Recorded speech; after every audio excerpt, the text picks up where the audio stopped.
Alright, in Standard 4, the student will identify ideological, military, and diplomatic aspects of the American Revolution. We want to concentrate on some military aspects of the Revolution. Alright, so let's look at George Washington. 4C says analyze George Washington as a leader. And there's a semicolon, and there's that magic word, include. So we're going to talk about George Washington and his role as a military leader. That's what we're going to do. Include the creation of a professional military and the life of a common soldier, and describe the significance of the crossing of the Delaware River and Valley Forge.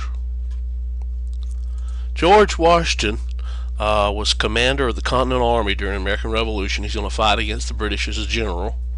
He was chosen by the Second Continental Congress to be the leader, commander of the Continental Army during this revolutionary period, the Revolutionary War. And George Washington was going to be remembered for his leadership as a military commander. He is going to be considered one of the greatest Americans because he overcomes great odds and difficulties, and he's going to help the United States win the Revolutionary War. Overcome odds and difficulties, didn't give up, and then it's going to eventually lead us to winning the Revolutionary War. A lot of people thought we had a lot of odds against us. Alright, so 4C. Let's look at analyze George Washington's military leader. Let's focus down here on the crossing of the Delaware River aspect of that. The crossing of the Delaware River. Okay. One of the things we need to remember before we go into the crossing the Delaware River is that are some of the challenges of George Washington. Is he lost a lot of battles before the Battle of Trenton. Much of his military was a bunch of farmers and frontier hunters. A lot of them deserted. There was not a lot of money for items needed in war. And some of his other challenges, when he took command on July 3rd, 1755, as general, supplies were very low. Not a lot of supplies to fight this war. And from February to October 1776, he had to withdraw from New York City. New York City is going to fall to the British, so he's going to lose that big engagement there. And then another problem he had was a lot of the enlisted soldiers a lot of their enlistments were expiring, and they were not re-enlisting. They only for one year long. He asked the Continental Congress to extend those, but they refused. So that's a problem. And a lot of desertions were going on because of these losses in war and these heavy casualties and withdrawing a lot. So troop morale was at an all-time low. And Washington wasn't having a really good time when he took command, but he never gave up despite the odds against him. And that's why we remember him. He fought through, and in the end he wins. So he's a story of challenges faced and overcome, and that's one of the reasons we discuss him.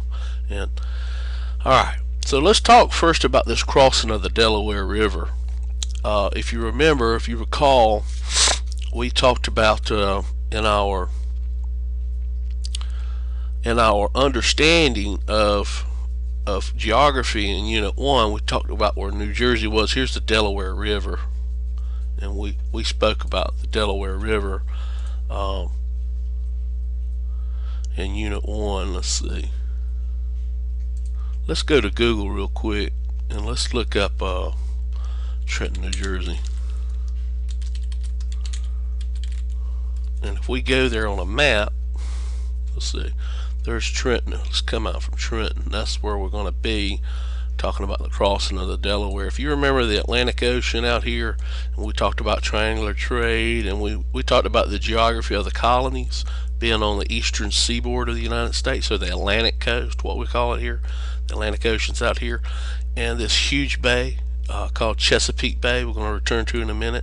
And north of it was the was the Delaware Bay over here. Let's get a little closer. Here's Delaware. There's the Delaware Bay right there. If we go up into the Delaware River here, and we hit Philadelphia, and if we look, let's draw back Philadelphia, Pennsylvania. Right out here, that's Pennsylvania. There's Philadelphia.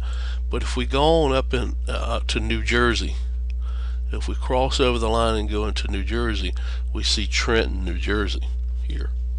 Yeah, but that's the Delaware River coming up here. And George Washington's going to cross over that Delaware River. Let's get a little closer. Here's the Delaware River here on the New Jersey-Pennsylvania line. And then 1776 on Christmas night, he's going to cross over. Let's go up here. There it is.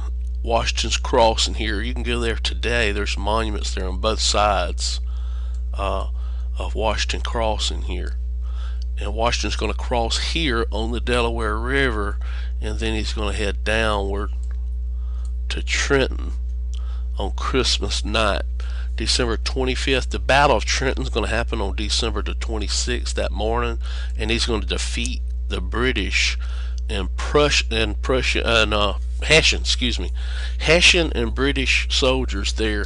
They were celebrating Christmas, and he sneaks across in a surprise attack and takes them off guard and wins a major victory for the Americans there. But there's Washington Crossing State Park. All right, let's minimize that. Well, let's look at New Jersey here. Here's New Jersey right here, and let's minimize that real quick. So that's the crossing of the Delaware. Let's review back over some of this stuff. Here's a site. There's Trenton, New Jersey. December 25th, 1776, while the British and Hessian soldiers slept, Washington and his troops crossed over the Delaware River and then surprise attack against them at Trenton, New Jersey. We refer to that as the Battle of Trenton. And on the Battle of Trenton on the morning of December 26th, December 26, 1776, there was an American victory there, and this victory is going to be a much needed morale boost for the soldiers. And we can look at a different map here. Here's where he crossed over at McConkley's Ferry, and Washington's going to come down. Ewan's going to cross over here, and they're going to attack Trenton here and win the Battle of Trenton. But this is the Delaware River. You see it there, and that's the crossing that happened there. And in 1851, a painting was made of the crossing that's very popular by Emanuel Lutz, as a German artist. Makes this picture. It shows the icy waters of the Delaware, and they had to push it out of the way and get across. They say it's historically inaccurate, extremely historic. But there's George Washington standing on the bow of the ship while his men row across the Delaware. And in 1999, when the United States government minted new coins, they put the image on the back of the New Jersey quarter, and down at the bottom it said "Crossroads of the Revolution," meaning that this was a turning point, really. And here's that old picture of Emanuel Lutz, 1851 portrait showing the crossing of the Delaware River. And if we recall, one of the things we have to do with this is we have to talk about the significance of the crossing of the Delaware River. The significance of the crossing of Delaware. So let's do that real quick. The biggest significance of the crossing of Delaware is that before it, there was a long series of defeats, and those us losing battle after battle after battle, meaning George Washington's troops, going to cause their troop morale to dip further and further down. A lot of desertions, a lot of people not re-enlisting, and then that's going to cause a problem with American victory over the war itself if that keeps happening. So then there's this victory at Trenton, New Jersey, this victory after the crossing of the Delaware River. Then what that's going to do is, one, significant. It's going to boost the morale of the troops and then have them fight on and end in a victory of the American Revolutionary War. Okay, let's look at analyzing George Washington as a military leader when it comes to the focus of the life of a common soldier in Valley Forge here.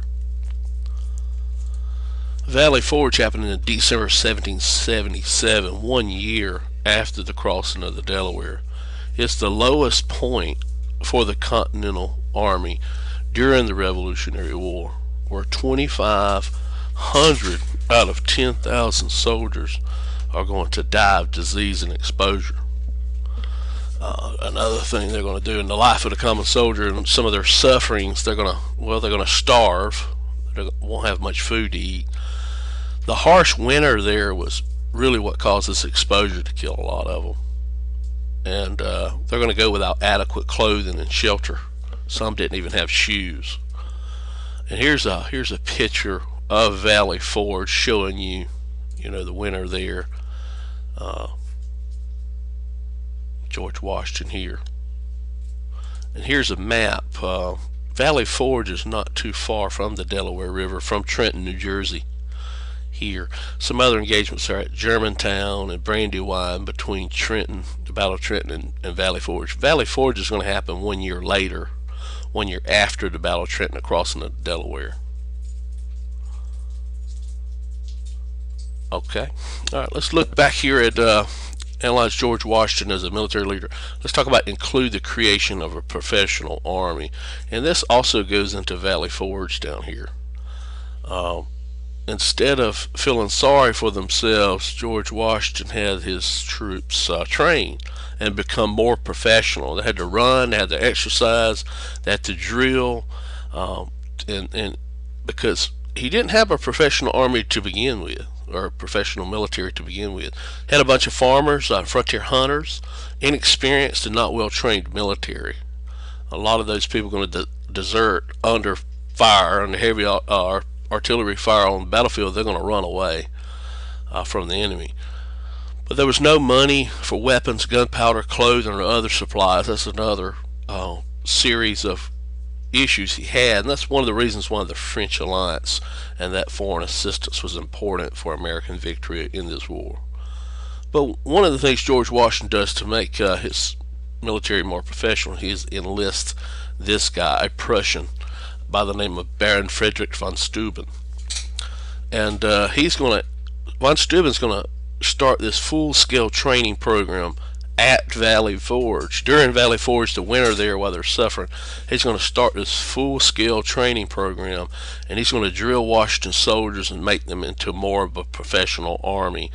Some of the things he's going to do is he's going to train them to align correctly, how to hold that line, and then how to reload their muskets and refire in the correct order, and then how to use the musket and the bayonet. And a bayonet is that long knife at the end of the musket. There's the musket, there's the knife. If you shot and somebody run up on you, you'd have to use that knife to protect yourself with it. So von Steuben is going to be instrumental in making George Washington's military more professional, and he's going to actually have a book that he authored that talked about the order and discipline within the troops, and he's going to have them, the ones who can read it to the ones who cannot. And so this drill book is going to help them become more professional. A lot of my students have had experience in the past. They forget this. They forget his connection with the training of the military for George Washington, because they get them confused with names like Marquis de Lafayette.